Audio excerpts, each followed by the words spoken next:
Assalamualaikum teman-teman. Kembali lagi dengan saya Monica Bella Mahendra, NIM 1705520137. Saat ini saya sedang menempuh pendidikan S1 Akuntansi di Universitas Tikubang Unisbank Semarang. Dan saat ini saya berada di kelas A1 Akuntansi mata kuliah Audit Investigatif. Di video kali ini saya ingin membuat video presentasi untuk memenuhi penilaian tugas mingguan audit investigatif dengan tujuan agar viewers bisa mengerti materi yang akan saya sampaikan. Materi yang akan saya sampaikan yaitu teknik audit investigatif yang berfokus pada teknik wawancara dan interogasi. Sebelum masuk ke materi pembahasan, saya akan membahas terlebih dahulu mengenai teknik audit investigatif. Menurut M. Tuanakota 2004 mengenai teknik audit bahwa teknik audit merupakan cara-cara yang dipakai dalam mengaudit kewajaran penyajian laporan keuangan. Jika teknik-teknik audit umum diterapkan dalam audit investigasi, maka bukti audit yang berhasil dihimpun akan mendukung pendapat auditor independen. Teknik-teknik audit umum relatif sederhana untuk diterapkan dalam audit investigatif. Sederhana namun ampuh. Tema kesederhanaan dalam pemilihan teknik audit ini dikemukakan beberapa penulis pasca Sarbanes-Oxley. Ada bermacam-macam teknik audit investigatif untuk mengungkapkan fraud, diantaranya ialah yang pertama, penggunaan teknik-teknik audit yang dilakukan oleh internal maupun eksternal auditor dalam mengaudit laporan keuangan, namun secara lebih mendalam dalam luas.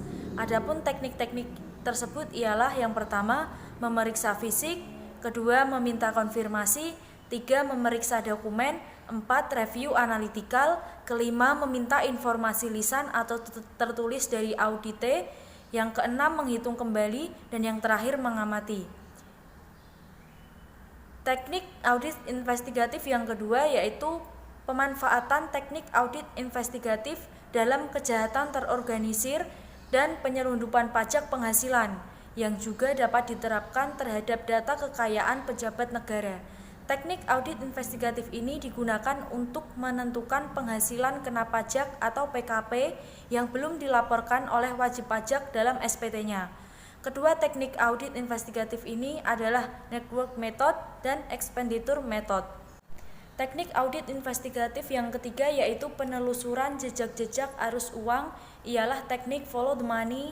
Secara harfiah berarti mengikuti jejak-jejak yang ditinggalkan dalam suatu arus uang atau arus dana.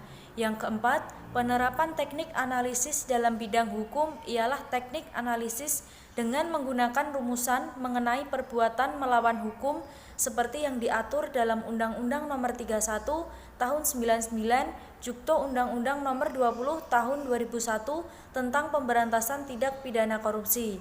Yang kelima, penggunaan teknik audit investigatif untuk mengungkap fraud dalam pengadaan barang. Dalam teknik ini melalui 3 tahapan besar, yaitu tahap pratender, tahap penawaran dan negosiasi, dan yang terakhir ialah tahap pelaksanaan dan penyelesaian administratif. Yang keenam, menggunakan komputer forensik. Yang ketujuh, penggunaan teknik interogasi yaitu wawancara dan interogasi. Yang kedelapan, penggunaan operasi penyamaran. Yang kesembilan, pemanfaatan whistleblower.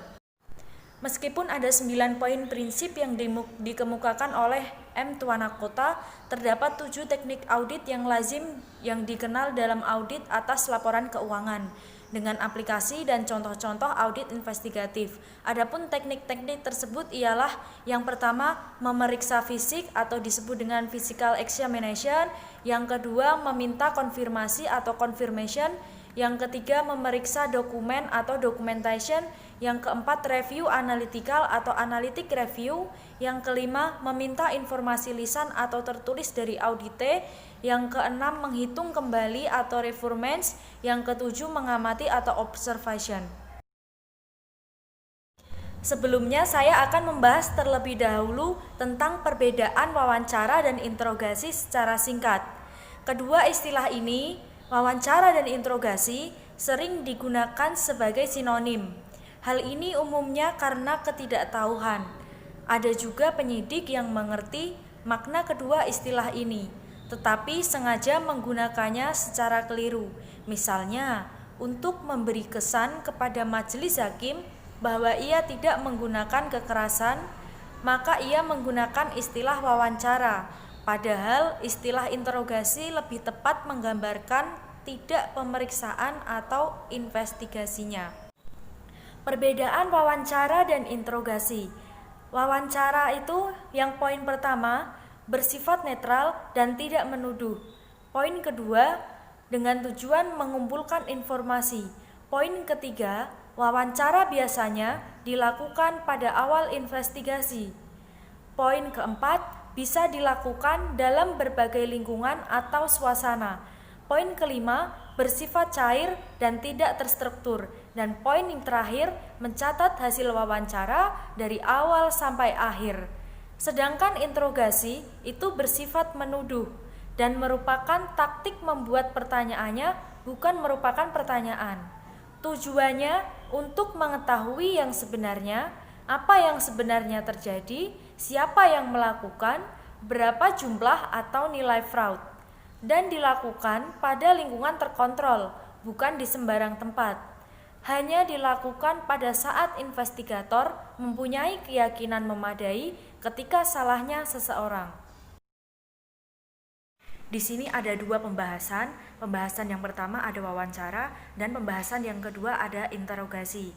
Masuk pembahasan pertama yaitu wawancara. Wawancara merupakan sesuatu yang sering dilakukan oleh auditor dalam menjalankan tugas audit dan merupakan salah satu teknik dalam pengumpulan keterangan, memahami objek pemeriksaan, menguji keterangan yang telah didapatkan sebelumnya, melengkapi keterangan yang lain, dan tujuan-tujuan lainnya dari wawancara tersebut. Wawancara bersifat netral dan tidak menuduh, dengan tujuan untuk mengumpulkan informasi. Auditor investigatif selama melakukan wawancara harus mengumpulkan informasi yang penting bagi investigasinya, dan informasi mengenai perilaku dari orang yang diwawancarai, seperti perilaku orang yang diwawancarai pada waktu menjawab pertanyaan, bagaimana cara duduknya, kontak mata dengan pewawancara, ekspresi wajahnya, cara memberikan jawaban, serta pilihan kata atau kalimat. Hal itu semua dapat memberi petunjuk apakah orang yang diwawancarai jujur atau tidak. Pada akhirnya, pewawancara harus menilai kredibilitas dari jawaban yang diberikan oleh orang yang diwawancarai melalui evaluasi atas sikapnya selama wawancara, seiring dengan penilaian atas substansi informasi yang diberikan. Pada umumnya, wawancara yang dilakukan oleh auditor investigatif apabila bukti-bukti sudah terkumpul, namun kadang-kadang wawancara sudah dimulai pada saat gambaran kasar tentang suatu kasus sudah dimiliki dengan asumsi bahwa wawancara adalah untuk mengumpulkan atau menambah informasi. Setiap auditor harus menguasai teknik wawancara. Dalam hal waktu pelaksanaan wawancara, dapat dilakukan di awal atau pada saat audit berlangsung ataupun pada akhir audit, sangat tergantung dari kondisi dan situasi audit serta tujuan dilakukannya wawancara. Demikian halnya dengan tempat pelaksanaan wawancara, auditor akan menentukan tempat dilakukannya wawancara dengan mempertimbangkan beberapa hal yang berkaitan dengan materi wawancara dan kondisi di lapangan. Teknik, waktu, dan tempat pelaksanaan wawancara maupun hal-hal lain yang dilakukan terkait dengan wawancara tidak menjadi masalah dan dapat berbeda antara satu dengan yang lainnya. Tetapi yang terpenting adalah tujuan dan hasil dari wawancara yang dilakukan, sebab antara tujuan dan satu dengan yang lainnya biasanya berbeda dan untuk mencapainya tentunya membutuhkan teknik, waktu, tempat, dan hal-hal lainnya yang berbeda pula. Hal lainnya yang tidak kalah pentingnya dalam pelaksanaan wawancara sehubungan dengan audit yang dilakukan adalah bagaimana pendokumentasian hasil, bukti, dan inti maksud dari wawancara. Ini terkait dengan kertas kerja yang menjadi modal auditor sekaligus juga menunjukkan kemampuan, kompetensi, dan keterampilan auditor dalam melaksanakan tugas audit. Dokumentasi wawancara dapat berupa tulisan, media elektronik, atau media lain yang digunakan dalam kaitan dengan pembuktian bahwa wawancara benar-benar dilakukan untuk memperoleh informasi yang diinginkan dan tanpa adanya kesan yang mengada-ngada atau melakukan penekanan yang mengakibatkan informasi tidak sesuai dengan adanya. Seringkali wawancara disinonimkan dengan interogasi, tetapi sebetulnya sangat berbeda karena interogasi bersifat menuduh, dilakukan dengan persuasi yang aktif dengan tujuan untuk mengetahui yang sebenarnya. Tetapi dalam audit investigatif lebih cenderung menggunakan wawancara dalam mengumpulkan informasi dan meyakinkan bukti-bukti audit. Dasar dan tujuan wawancara harus ditentukan dan disiapkan secara jelas sehingga hasil wawancara dapat dipertanggungjawabkan baik secara teknis maupun yuridis. Oleh karena itu, pewawancara harus memiliki dasar melakukan wawancara investigatif. Misalnya, berupa surat tugas dari pejabat yang berwenang memberikan perintah untuk melakukan investigasi. Pewawancara harus memiliki alasan atau pertimbangan yang rasional dalam menentukan seseorang yang akan diwawancarainya terkait dengan dugaan kasus yang sedang diteliti atau diselidiki dalam rangka mengumpulkan bukti yang cukup untuk mengungkap dugaan kasus yang dimaksud. Dalam proses investigasi, perlu dipahami aksioma kecurangan atau fraud sebagai berikut. Yang pertama adalah fraud is hidden. Kecurangan itu tersembunyi. Oleh karena itu, harus diungkap apa yang disembunyikan oleh pelaku kecurangan. Yang kedua adalah reserve proof. Untuk membuktikan bahwa kecurangan terjadi, bukti yang diperoleh juga digunakan untuk membuktikan bahwa kecurangan itu tidak terjadi dan sebaliknya. Yang ketiga adalah extent of fraud, merupakan putusan bersalah atau tidaknya seseorang pelaku kecurangan adalah berdasarkan keputusan hakim di pengadilan. Seorang auditor atau pemeriksa tidak boleh menyatakan bersalah atau tidaknya seseorang. Wawancara investigatif pada dasarnya bertujuan untuk memperoleh jawaban yang akurat dan andal dari terwawancara atas beberapa pertanyaan terkait dugaan kasus yang diinvestigasi yang sering dikenal dengan istilah 5W1H, yakni what merupakan apa kecurangan yang terjadi, wo siapa yang terlibat dalam kecurangan tersebut, when kapan kecurangan itu terjadi, where di mana terjadinya kecurangan itu, why mengapa kecurangan itu bisa terjadi, how bagaimana kejadiannya kecurangan itu. Dalam hal wawancara investigatif juga bertujuan untuk mengungkap dampak finansial dari terjadinya suatu kecurangan, pelanggaran atau penyimpangan dan atau tindak pidana termasuk TPK. Maka juga ditambahkan satu pertanyaan, yakni how much, berapa besar kerugian atas kecurangan itu. Prinsip wawancara investigatif. Wawancara investigatif mengenal sejumlah prinsip umum yang perlu dipahami, terutama oleh pewawancara. Yang pertama, wawancara investigatif dimaksudkan untuk mendapatkan informasi yang akurat dan terpercaya dari seorang dalam rangka menentukan kebenaran tentang kejadian atau peristiwa yang diselidiki. Yang kedua, pewawancara harus berlaku adil dalam situasi apapun pada setiap kasus ketika mewawancarai seseorang. Untuk mewawancarai seseorang yang rentan, yaitu mereka yang lanjut usia, mempunyai penyakit tertentu, dan sebagainya, maka harus diperlakukan dengan pertimbangan tertentu. Prinsip yang ketiga, yaitu wawancara investigatif harus dilakukan dengan pikiran terbuka, sehingga setiap informasi yang diperoleh dari seseorang harus selalu diuji dengan hal-hal yang telah diketahui sebelumnya atau yang secara logika bisa diterima. Prinsip yang keempat, pada saat melakukan wawancara, pewawancara bebas untuk menanyakan pertanyaan untuk mencari kebenaran. Prinsip yang kelima, pewawancara sebaiknya mengenali dampak positif dari adanya pengakuan awal dalam konteks hukum acara pidana. Misal, bagi korban, membuka kesempatan untuk mendapatkan kompensasi atas pengakuan pelaku kejahatan. Bagi pengadilan, mempertimbangkan dalam menjatuhkan putusan dan hukuman. Bagi pelaku, kemungkinan pengurangan hukuman karena pengakuan sejak awal.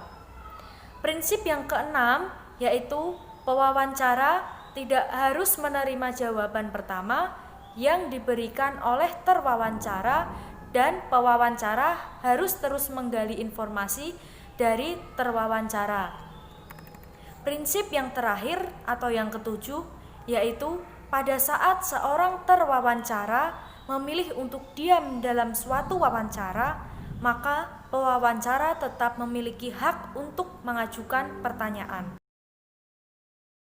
Ciri-ciri wawancara yang baik.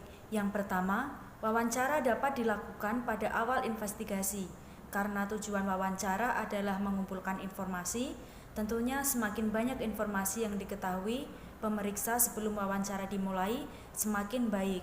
Wawancara terkadang terpaksa dilakukan meskipun pemeriksa baru mempunyai gambaran kasar tentang bagaimana kemungkinan fraud dilaksanakan, atau bahkan sebelum pemeriksaan dapat mengidentifikasi bukti yang harus diperoleh. Yang kedua, wawancara dapat dilakukan dalam berbagai lingkungan atau suasana.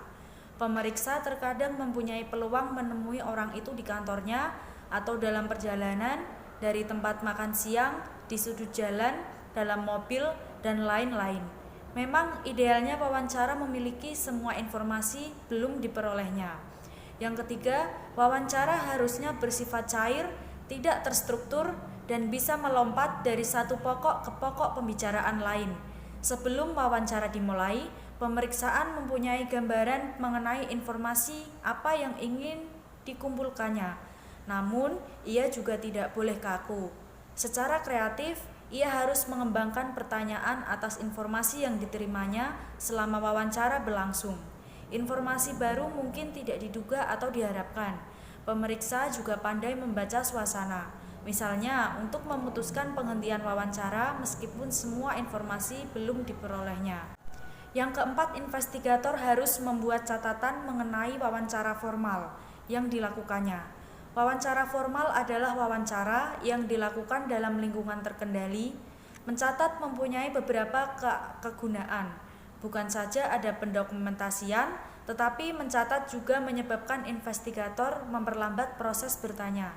Ini memungkinkan investigator mengamati perilaku dari orang yang diwawancarainya. Pemeriksa perlu mengetahui bahwa seseorang lebih mudah berbohong ketika pertanyaan diajukan dengan kecepatan tinggi, seperti tembakan yang dilepas dari senapan otomatis. Mengatur tanya jawab yang diselingi masa hening yang panjang memberi peluang bagi yang diwawancarai untuk berpikir mengenai tanggapan yang bersifat menyesatkan. Pada gilirannya, ini akan menyebabkan kecemasan yang terlibat dalam gejala tingkah laku menipu. Juga kalau diwawancarai adalah orang yang tidak bersalah, ia bisa bingung menghadapi pertanyaan yang diajukan dengan kecepatan tinggi. Dan yang terakhir, catat hasil wawancara dari awal sampai akhir dan jangan sporadik. Sporadik artinya kadang dicatat dan kadang tidak. Mencatat secara sporadik memberi kesan kepada yang diwawancarai bahwa jawaban tertentu penting, sehingga dicatat oleh investigator. Ketika ditanyakan pertanyaan lain yang terkait dengan jawaban yang dicatat, ia akan menjadi ekstra hati-hati. Mencatat secara sporadis akan menghambat arus informasi selama wawancara. Sesuai dengan BPKP 2007, pihak-pihak yang diwawancarai dalam audit investigatif ada 4. Yang pertama ada saksi pihak ketiga yang netral, yang kedua ada saksi yang dapat membenarkan, yang ketiga ada pihak yang diduga ikut terlibat, dan yang keempat adalah pihak yang diduga melakukan penyimpangan. Sebagai contoh, misalnya auditor investigatif akan melakukan wawancara dengan pihak yang diduga terlibat atau target, yaitu PPK, pejabat pembuat komitmen, untuk kegiatan pengadaan barang dan jasa suatu instansi pemerintah. Berdasarkan data-data yang sudah tersedia, auditor pertama kali akan menanyakan kepada pihak yang netral, misalnya bagian kepegawaian yang tidak ada sangkut paut dengan kegiatan pengadaan barang dan jasa tersebut. Wawancara dengan bagian kepegawaian akan ditanyakan riwayat pekerjaan PPK, sanksi yang pernah diberikan ataupun penghargaan yang pernah diberikan. Jadi auditor sudah memperoleh riwayat pekerjaan yang dapat digunakan untuk wawancara ke tahap berikutnya. Setelah diperoleh data dari pihak yang netral, tahap berikutnya adalah wawancara dengan saksi yang dapat membenarkan. Misalnya, ditanyakan kepada atasannya langsung atau bekas atasannya langsung yang mengetahui betul mengenai PPK tersebut, sehingga auditor akan memperoleh informasi tentang PPK tersebut, apakah pernah kena sanksi kepegawaian atau belum, ataupun pernah berbuat curang. Selanjutnya, wawancara dilanjutkan kepada pihak yang ikut terlibat. Misalnya, auditor mewawancarai rekanan yang memasok barang-barang tersebut. Sangat mengetahui bahwa barang yang diserahkan kualitasnya rendah, tetapi dalam berita acara serah terima, barang dinyatakan sesuai dengan spesifikasinya. Jadi, auditor berdasarkan bukti yang sebelumnya sudah dimiliki dapat membuat simpulan sementara bahwa telah terjadi penyimpangan kualitas dan rekanan tersebut. Nantinya juga akan dijadikan pihak yang ikut bertanggung jawab.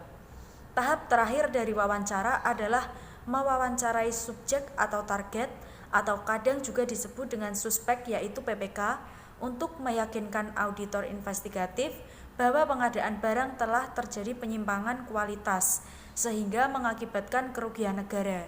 Dari hasil wawancara tersebut dan disertai bukti-bukti yang sudah diperoleh sebelumnya, misalnya kontrak, hasil pemeriksaan fisik, maka auditor dapat menyimpulkan bahwa terjadi penyimpangan kualitas dan merugikan keuangan negara, serta PPK tersebut dapat dinyatakan pihak yang diduga bertanggung jawab. Untuk keberhasilan dalam wawancara, persiapan yang harus dilakukan oleh auditor investigatif adalah: yang pertama, auditor investigatif harus mempelajari berkas kasus atau permasalahan dan dokumen untuk memastikan adanya informasi penting yang belum diperoleh.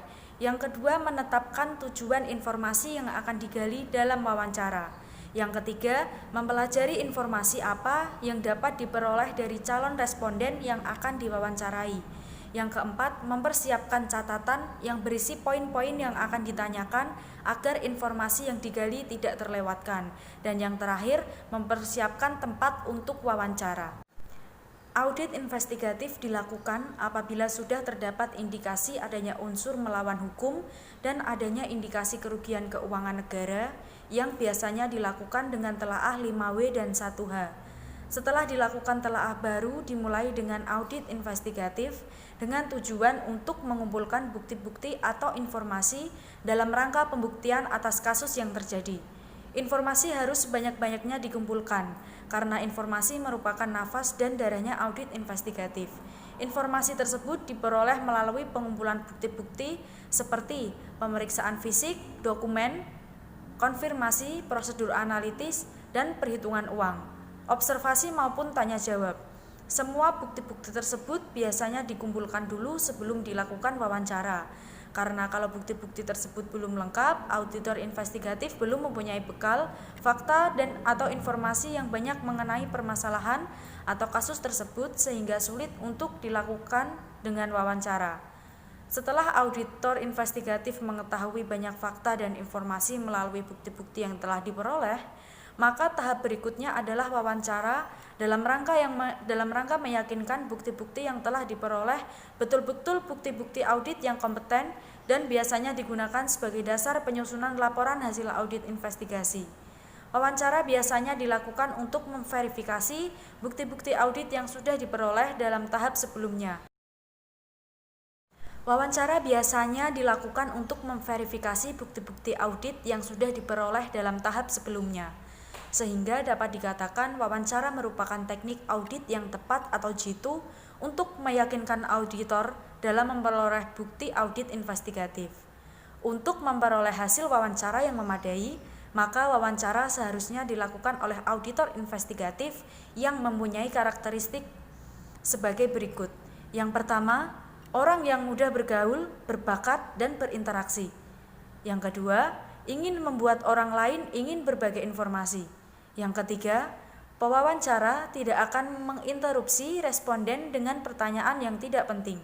Yang keempat, dapat menyusun pertanyaan yang spesifik yang bisa membuat responden secara sukarela memberikan informasi.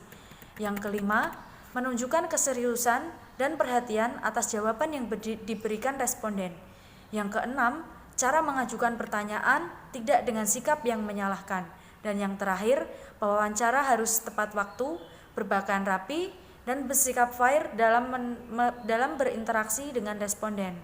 Namun dalam kenyataannya, sering wawancara dilakukan oleh auditor yang tidak mempunyai karakteristik seperti tersebut, sehingga hasil wawancaranya kurang berhasil atau justru tidak berhasil, yang mengakibatkan hasil audit investigasinya kurang meyakinkan. Hal itu banyak disebabkan kurangnya auditor investigatif yang tersedia di instansi tersebut. Selain kriteria tersebut, auditor investigatif dapat melaksanakan auditnya harus selalu dilandasi dengan sikap mental dan independensi serta integritas yang tinggi untuk menghindarkan adanya penyimpangan yang dilakukan oleh auditor, misalnya adanya penyuapan. Dalam wawancara terdapat 3 tingkat atau saluran yang digunakan untuk komunikasi. Yang pertama ada verbal channel, merupakan ucapan atau perkataan yang keluar dari mulut orang yang diwawancarai. Pilihan kata dan susunan kata-kata yang dipergunakan untuk mengirimkan pesan. Dalam metode ini dinyatakan bahwa orang yang berbohong akan cemas karena takut kebohongannya terungkap. Di sini disebut dengan verbal behavior. Yang kedua ada paralinguistic channel, merupakan ciri-ciri percakapan di luar apa yang diucapkan oleh orang yang diwawancarai. Maksudnya adalah ucapan yang makna sesungguhnya berbeda dari apa yang keluar dari mulutnya. Ini disebut dengan paralinguistic behavior. Yang ketiga ada non-verbal channel, merupakan sikap tubuh, gerak tangan, atau mimik wajah orang yang diwawancarai. Jadi setiap ucapan selalu diperkuat dan dimodifikasi dengan gerak tubuh atau bahasa tubuh. Biasanya disebut dengan non-verbal behavior. Ketiga saluran atau metode tersebut semuanya digunakan untuk mengetahui adanya kebohongan. Teknik dasar wawancara.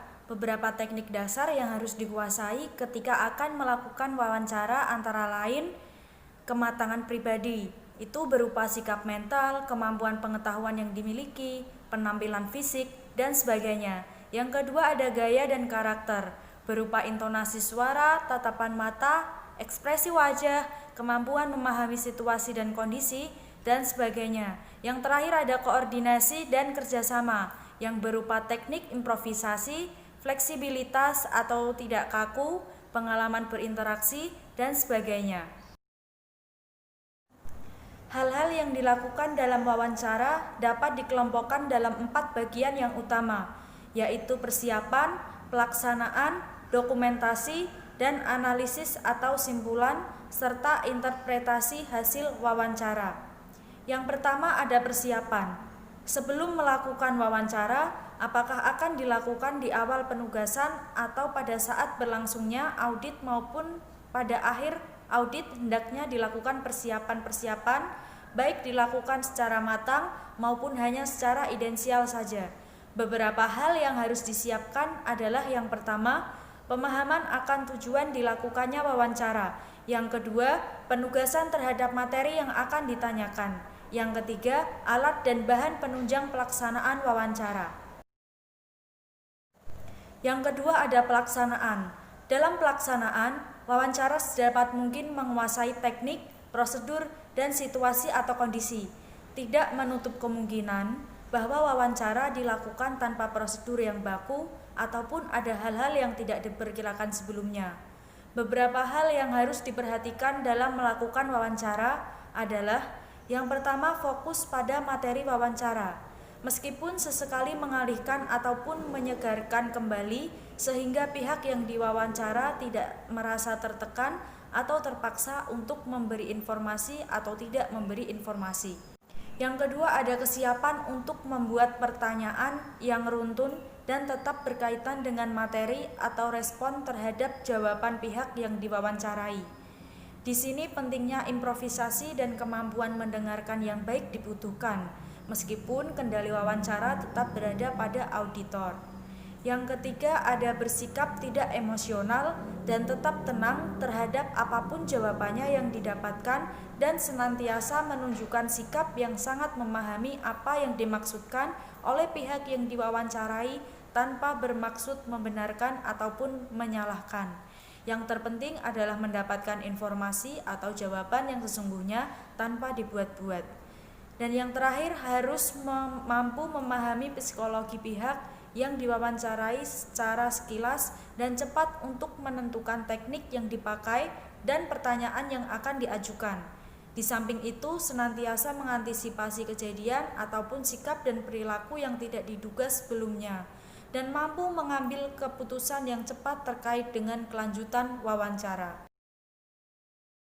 Hal yang perlu dilakukan dalam wawancara selanjutnya adalah dokumentasi.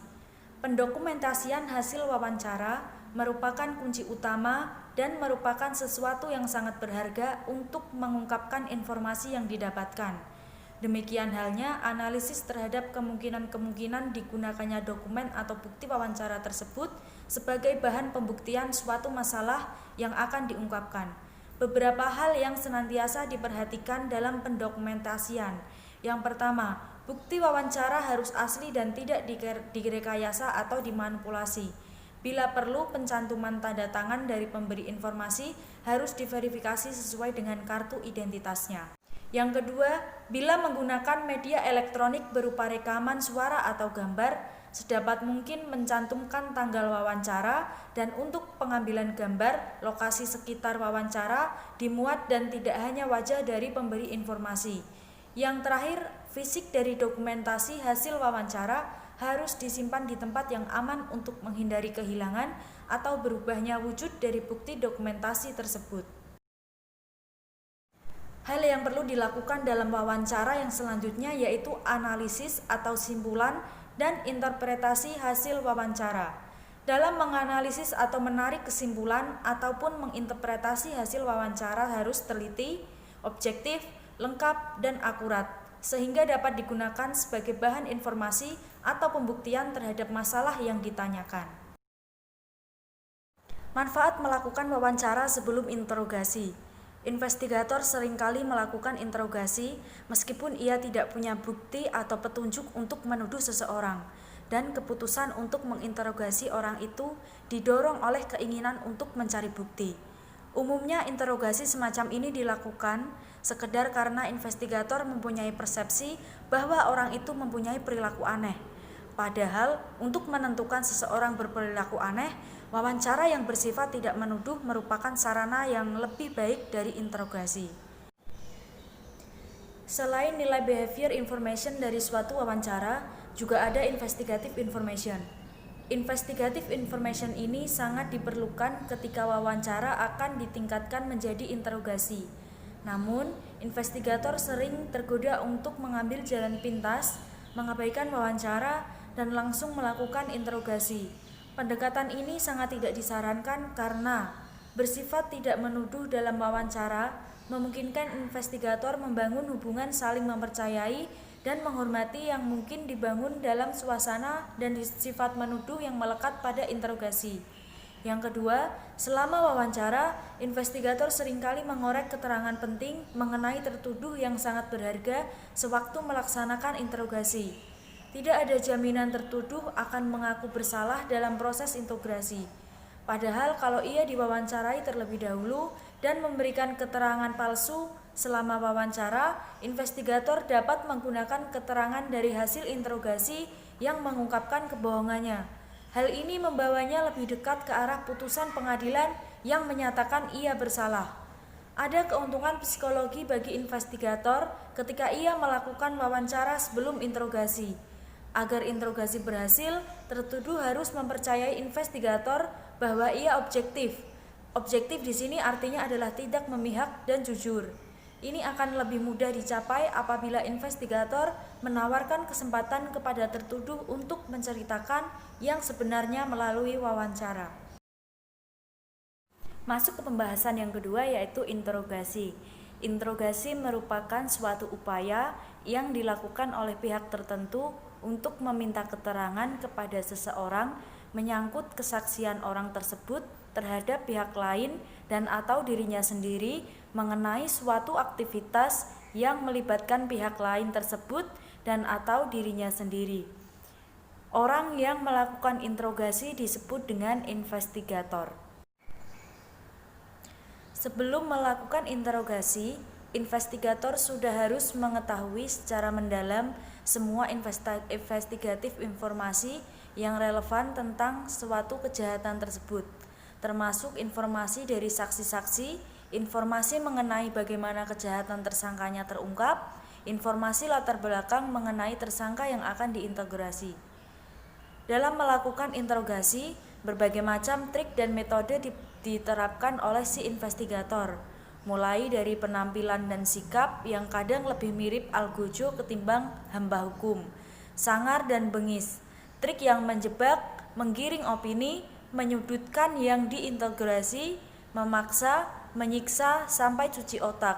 Istilah yang digunakan untuk mengakui sesuatu yang tak ada menjadi fakta, sehingga tujuan interogasi bergeser dari ingin menyikap kebenaran menjadi sesuai pesanan. Tujuan interogasi adalah mencari kebenaran. Interogasi bisa berakhir dengan dilepasnya tersangka dari sangkaan apabila ia memang tidak bersalah.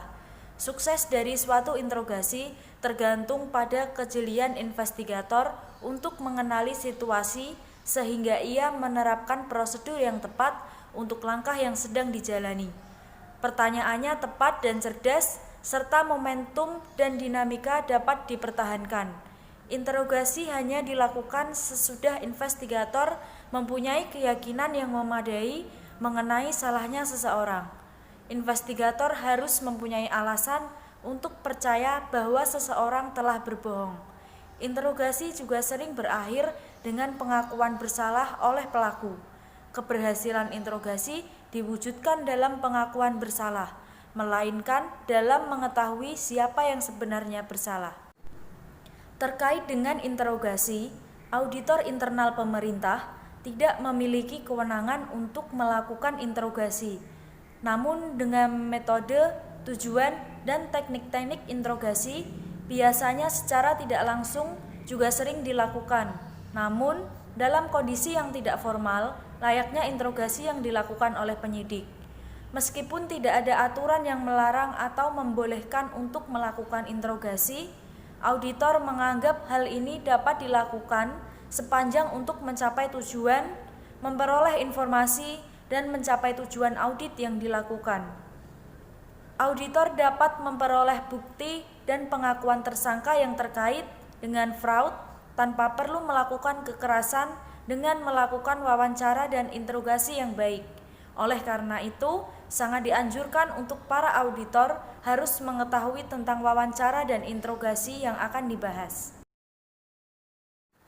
Ciri-ciri suatu interogasi menurut Twanakota 2007. Yang pertama adalah interogasi bersifat menuduh. Seseorang yang bersalah tidak akan memberi keterangan yang bertentangan dengan kepentingan pribadinya secara sukarela, kecuali apabila ia yakin bahwa investigator juga mempunyai keyakinan tentang kesalahannya. Oleh karena itu, pernyataan yang bersifat menuduh seperti, "Anang, saya tidak punya keraguan sedikit pun bahwa Anda merencanakan tindak pidana korupsi ini," sangat diperlukan untuk memperlihatkan keyakinan investigator, dibandingkan jika pertanyaannya berbunyi, "Anang, saya pikir Anda mungkin terlibat dalam merencanakan tindak pidana korupsi ini." Dengan pertanyaan terakhir ini, yang diinterogasi dengan cepat membaca bahwa ada ketidakpastian di benak si investigator mengenai keterlibatannya dalam merencanakan tindak pidana korupsi. Selanjutnya, yang diinterogasi ini semakin yakin bahwa sikap yang harus diambilnya adalah membantah keterlibatannya. Ciri yang kedua adalah interogasi dilakukan dengan persuasi yang aktif. Interogasi dilakukan karena investigator percaya bahwa dalam wawancara sebelumnya orang itu telah berbohong.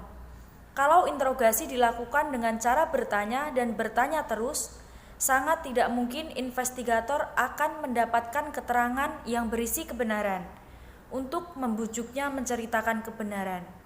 Investigator menggunakan taktik membuat pertanyaan dan bukan mengajukan pertanyaan. Taktik ini akan mendominasi seluruh interogasi.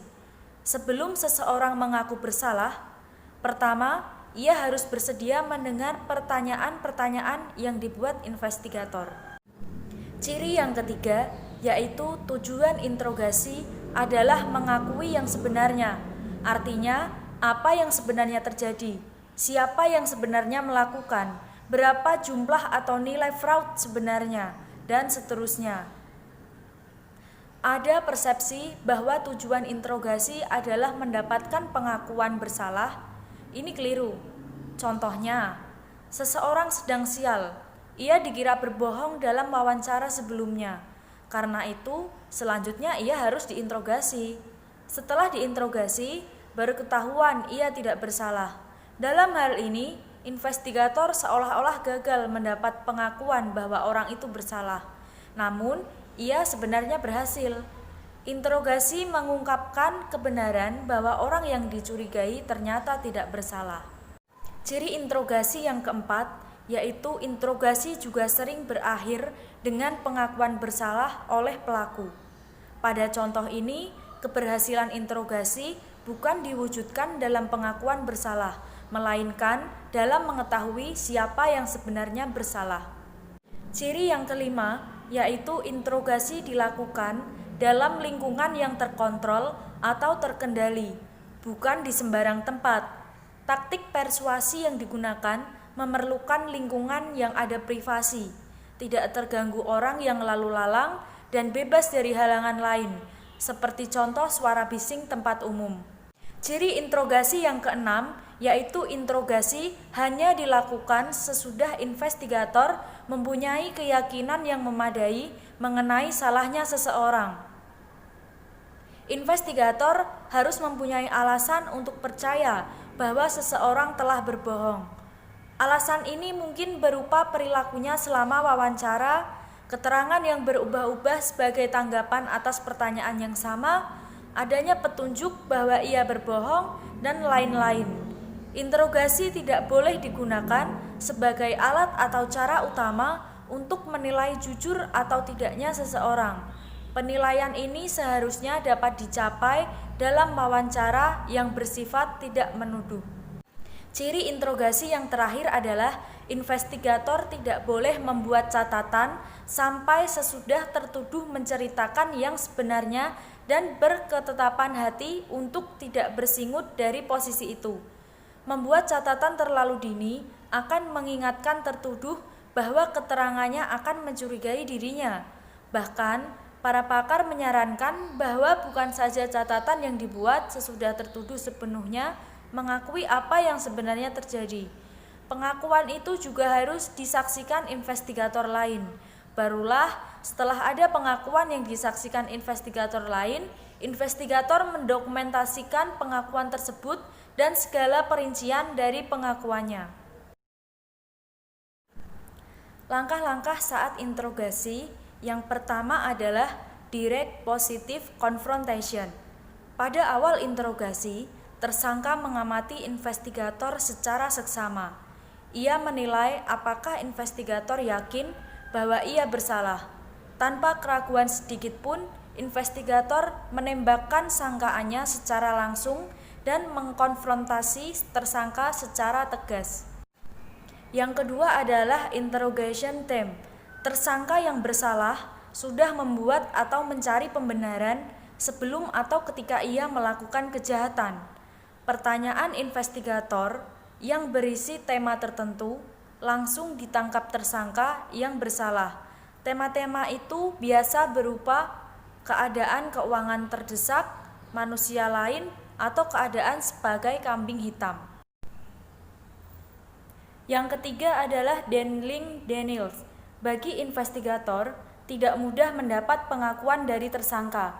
Tersangka yang bersalah dan tidak bersalah akan memberikan penyangkalan yang biasa disebut dengan Daniels. Yang keempat adalah overcoming objection. Dalam langkah ini, investigator berupaya mengatasi benteng pertahanan kedua dari si tersangka. Benteng pertahanan pertama adalah penyangkalan, benteng pertahanan keduanya adalah keberatan. Tersangka yang melihat kesia-siaan dalam upayanya menyangkal akan mengubah taktiknya dengan mengajukan keberatan. Yang kelima adalah keeping the suspect attention. Tersangka sudah kehilangan percaya diri untuk terus mengemukakan ketidakbersalahannya. Ia sudah sampai di suatu titik di mana membiarkan investigator berbicara apapun. Ia berdiam diri dan investigator menjadi pembicara tunggal. Yang keenam adalah handling the suspect passive mood. Pada tahap ini, tersangka menyadari bahwa kebohongannya tidak menghasilkan keinginannya tadi. Ia menunjukkan sifat kalah, kepala tertunduk, bahu menurun, kaki lemas, mata berkaca-kaca.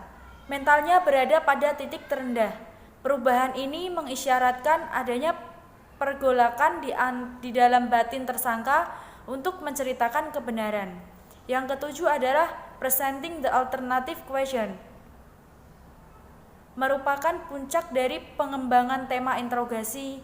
Investigator mempersempit temanya ke unsur utama dan memasuki pertanyaan alternatif. Ketika memilih suatu alternatif, tersangka sesungguhnya telah mengakui bersalah. Yang kedelapan adalah bringing the suspect into the conversation. Dalam tahap ini, tersangka diarahkan untuk menceritakan perincian dari perbuatannya yang pada akhirnya akan dirumuskan menjadi pengakuan yang bisa diterima sebagai bukti hukum. Dan yang terakhir adalah the written confession. Pada puncaknya, tersangka memberikan pengakuan secara tertulis. Sekian presentasi yang dapat saya sampaikan. Terima kasih buat yang udah nonton dari awal sampai akhir. Semoga presentasi yang saya sampaikan kali ini bermanfaat. Wassalamualaikum warahmatullahi wabarakatuh.